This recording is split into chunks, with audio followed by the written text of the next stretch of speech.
नमस्कार, मध्य प्रदेश का एक खास बुलेटिन देख रहे हैं आप और मैं हूं आपके साथ हर्षवर्धन सिंह। तो आइए बढ़ते हैं आज की खबरों की ओर। भारत की आज़ादी के 75 वर्ष पूर्ण होने पर इस उपलक्ष्य में दांडी यात्रा में शामिल होने के लिए मध्य प्रदेश के मुख्यमंत्री शिवराज सिंह चौहान कल गुजरात पहुंचेंगे। इससे पहले वे जहां नर्मदा नदी सागर में मिलती है वहां पूजा अर्चना भी करेंगे। उनका कहना था कि महात्मा गांधी ने 75 वर्ष पूर्व जहां एक मुट्ठी नमक से इतना बड़ा आंदोलन खड़ा किया था, वहीं प्रधानमंत्री नरेंद्र मोदी के नेतृत्व में भारत निरंतर प्रगति की ओर अग्रसर है। कल दांडी यात्रा में मैं सम्मिलित होऊंगा। आज रात में नर्मदा मैया जहाँ समुद्र में मिली है, कि दांडी यात्रा और वो स्थान पास पास है, वहाँ पहुँच के नर्मदा मैया की भी पूजा अर्चना करूँगा। उस स्थान पर मैं कभी गया नहीं हूँ और दांडी यात्रा में मैं भाग लूँगा। आज़ादी के 75 वर्ष पूरे होने वाले हैं और इन 75 सालों में देश काफ़ी आगे बढ़ा और विशेषकर मोदी जी के नेतृत्व में विकास की नई ऊंचाइयों को छुआ है। लेकिन एक नया संकल्प कि देश को हम और तेजी से कैसे आगे बढ़ाएं, और दांडी यात्रा एक ऐसा आंदोलन था जिसमें महात्मा गांधी ने एक मुट्ठी नमक उठा के पूरे देश को आज़ादी के लिए जागृत किया था और मेरी बड़ी इच्छा थी कि उस यात्रा में मैं भी भाग लूं। कोरोना के बढ़ते मामलों को लेकर शिवराज सरकार चिंतित नजर आ रही है। मुख्यमंत्री शिवराज सिंह चौहान खुद रोजाना कोरोना रोकथाम के लिए समीक्षा बैठक कर रहे हैं। गृह एवं जेल मंत्री डॉक्टर नरोत्तम मिश्रा ने कहा कि कोरोना की भयावहता फिर से आ रही है और गरीब व निर्धन चाहते हैं कि लॉकडाउन ना लगे, जिसके चलते सरकार बीच का रास्ता खोज रही है। जो सब निश्चित रूप से कोरोना की भयावहता पुनः आ रही है। कई लोग जो संपर्क में आते हैं, संपन्न भी रहते हैं, निर्धन भी रहते हैं। जो संपन्न की इच्छा है कि उन्हें कोरोना न हो, पर गरीब की इच्छा ये है कि लॉकडाउन न हो। दोनों परिस्थितियों में मध्य का मार्ग सरकार खोज रही है,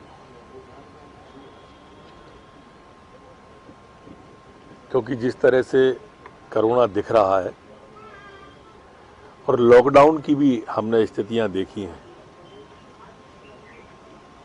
तो मध्य मार्ग के लिए सरकार आज मुख्यमंत्री जी सभी जिला कलेक्टरों से बात करने वाले हैं। क्राइसिस कमेटी के क्या निर्णय हुए हैं और होने वाले हैं वो भी आने वाले हैं, उसके बाद तय करेंगे।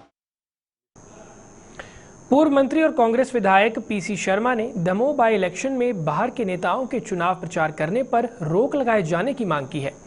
उनका कहना था कि दमोह में संक्रमण ना फैले, इसके लिए निर्वाचन आयोग और सरकार को दमोह के बाहर से आने वाले लोगों पर प्रतिबंध लगाना चाहिए।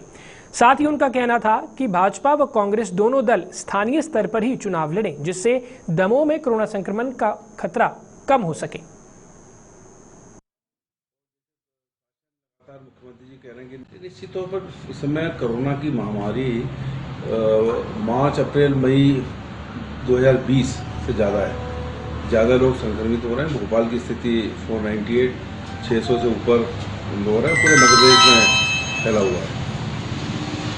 मेरा तो ये मांग है चुनाव आयोग से, और जैसे शासन लगातार मुख्यमंत्री जी कह रहे हैं कि नए नए स्टेप्स आ रहे हैं कोरोना से बचने के लिए। ये दमोह चुनाव में जब इतनी बड़ी रैलियां होंगी, पूरे भोपाल, इंदौर, जबलपुर, मध्य प्रदेश से लोग जाएंगे, ये कोरोना और फैलेगा वहाँ पे। बजाय इसके लोकल दमोह जिले के ही लोग इस चुनाव में भाग ले सकें, चुनाव ये क्यों नहीं करता? 15 अप्रैल को बाकी लोगों को बाहर कर दिया जाता है 48 घंटे पहले। तो क्यों नहीं 1 अप्रैल से बाहर कर दिया जाए, लोकल लोग वहाँ पे चुनाव लड़े, इससे कोरोना बचेगा। कोरोना महामारी से जो WHO के गाइडलाइन, केंद्र सरकारी गाइडलाइन, मध्य प्रदेश सरकारी गाइडलाइन सब आ रही, लॉकडाउन हो रहे हैं, कर्फ्यू लग रहा है, तो ये अगर रोकना है तो चुनाव आयोग सख्त आदेश जारी करेंगे, दमोह जिले के लोग भाग लेंगे।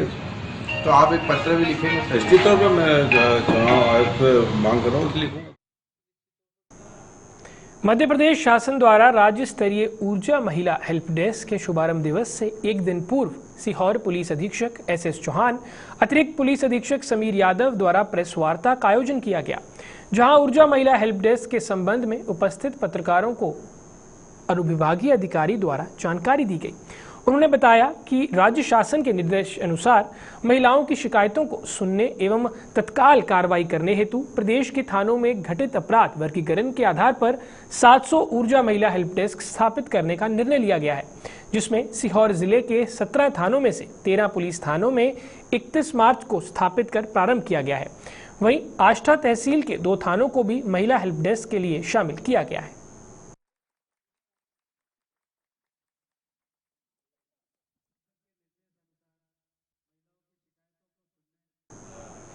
कृषि उपज मंडी अकोदिया में किसान व्यापारी मंडी सचिव की बैठक नायब तहसीलदार मुकेश सावला व मंडी प्रशासन द्वारा ली गई। इस बैठक में हमाल यूनियन के अध्यक्ष का कहना था कि उनको जो रेट दिया जाता है वो कम है और उनका रेट बढ़ाया जाए। साथ ही किसान नेता अनिल जाट का कहना था कि किसान से एक बोरे पर 8 रुपए काटे जाते हैं और प्रति बोरे पर 60 पैसे ज्यादा काटे जा रहे हैं। इस तरह से मंडी समिति द्वारा लाखों रुपए का भ्रष्टाचार किया जा रहा है, जिसके चलते बैठक में कुछ प्रमुख मुद्दों पर फैसला भी लिया गया। देखिए, अभी आपसे बात करने में मेरे ध्यान में आया है कि किसानों से आप कुछ दर ज़्यादा काटी जा रही है। वास्तव में इसका एक सिस्टम रहता है कि मंडी प्रशासन, व्यापारी एसोसिएशन और हम्मालों के बीच में बैठकर 3 वर्ष के लिए दर तय होती है और जो दर तय होती है वही किसानों से काट सकते हैं। लेकिन जैसा अगर आपने बताया कि इसमें कोई दर अगर अतिरिक्त व्यापारी काट रहे हैं तो शुद्ध रूप से गलत है। मंडी प्रशासन को इसकी जांच करना चाहिए और व्यापारियों के खिलाफ इसमें सख्त कार्रवाई करना चाहिए। दर तय कौन करते हैं? दर मंडी प्रशासन, व्यापारी एसोसिएशन और हम्माल, ऐसे पूरी तीनों लोगों के बीच में बैठकर 3 वर्ष के लिए दर तय होती है और इसका बाकायदे एग्रीमेंट होता है और उस एग्रीमेंट में पूरी शर्तें और वो दर पूरी स्पष्ट रहती है। विदिशा के सिविल लाइन थाना क्षेत्र के नजदीक एक पेट्रोल पंप के पीछे खेत में अचानक आग लग गई। स्थानीय रहवासियों और पुलिस द्वारा संयुक्त रूप से प्रयास कर आग पर काबू पाया गया। आपको बता दें कि समय रहते यदि आग पर काबू नहीं पाया जाता तो एक कोई बड़ी दुर्घटना पेश आ सकती थी। नजदीक पर ही पेट्रोल पंप है और रिहायशी इलाके भी हैं, जिससे एक बड़ी दुर्घटना आसानी से पेश आ सकती थी। ये बंटी नगर के बाजू में जो पेट्रोल पंप है, पेट्रोल पंप के पास में घनी बस्ती है जहाँ पर आग लगने की सूचना मिली हमें कंट्रोल रूम द्वारा। तो हम तत्काल डायल 100 से मौके पर पहुँचे और पब्लिक के साथ में हमने आग बुझाने का प्रयास किया। बाद में नगर पालिका की गाड़ी आई जिसके द्वारा पूर्ण रूप से आग बुझाई गई और बड़ी घटना होने से बच गई। जो पेट्रोल पंप के पास कोई बड़ी घटना होने की संभावना। सिंगरौली जिले के सरई थाना अंतर्गत भरसेड़ा ग्राम में अज्ञात कारणों से एक घर में भीषण आग लग गई, जिससे घर का सारा सामान जलकर खाक हो गया। बताया जा रहा है कि देवदत्त जायसवाल नामक शख्स के मकान में दिन दिहाड़े अचानक आग लग गई। आग लगने से चारों ओर हड़कंप मच गया। आग लगने की सूचना मिलने पर सरई पुलिस टीम घटनास्थल पर पहुंची, लेकिन तब तक आग विकराल रूप धारण कर चुकी थी। प्राप्त जानकारी के मुताबिक इस भीषण आगजनी में घर का सामान जलकर खाक हो गया है। इस घटना में किसी भी प्रकार की जनहानि नहीं हुई है। सभी लोग समय रहते घर से बाहर आ चुके थे।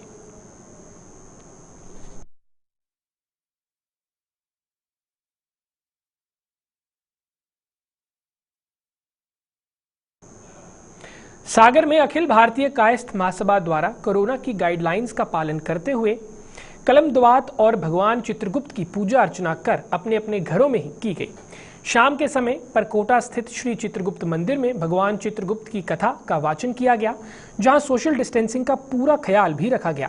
इस अवसर पर मंदिर ट्रस्ट के अध्यक्ष राजेंद्र श्रीवास्तव, गणेश श्रीवास्तव और जीएन श्रीवास्तव सहित कायस्थ समाज के कई लोग उपस्थित रहे। होली के बाद भाई दूज के दिन हमारे यहाँ का प्राचीन मंदिर है देव चित्रगुप्त मंदिर। वहाँ पर हम सारी समाज के लोग इकट्ठे होकर भगवान चित्रगुप्त का हवन पूजन अभिषेक करके विशाल भंडारा के रूप में कार्यक्रम आयोजित किया करते थे, जिसका हमें खेद है शासन की कोरोना गाइडलाइन के तहत इस बार हम लोगों ने पूजन को बृहत रूप में न करके सांकेतिक पूजन का आयोजन किया और सभी को हमारे प्रांतीय अध्यक्ष पीडी श्रीवास्तव और अन्य लोगों ने जो निर्देश दिए कि घर पर ही भगवान चित्रगुप्त की पूजा की जाए, उसके तहत सभी ने घर पर आयोजन किया और यहाँ पर सांकेतिक पूजन की गई है। सभी को होली की हार्दिक शुभकामनाएं, रंग गुलाल शुभकामनाएं। आज के लिए इतना ही, मुझे दीजिए इजाजत। नमस्कार। खबरों से अपडेट रहने के लिए JQ24/7 न्यूज के YouTube चैनल को आज ही सब्सक्राइब करें और हमारे Facebook पेज को भी अभी फॉलो करें।